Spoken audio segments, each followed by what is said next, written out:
Gawis ay Holy Week and kayo amin. Konting kalaman. Apay ba nga tinawag nga Good Friday tatang Biyernes Santo iti Holy Week.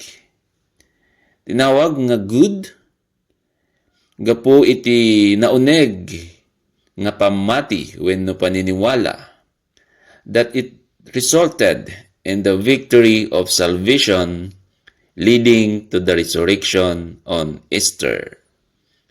Or it is good because victory over sin. Kastamet nga iti old meaning iti good ket holy.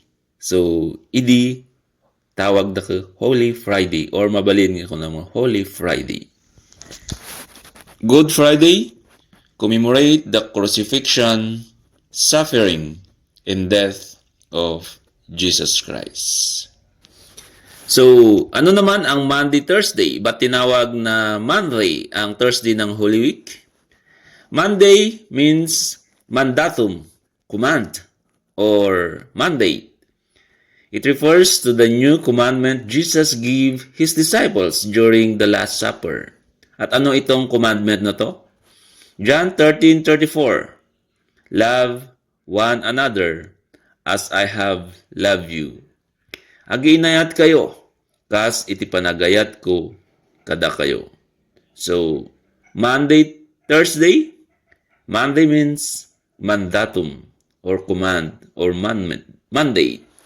The commandment of Jesus during the Last Supper. Happy Holy Week, guys, and God bless.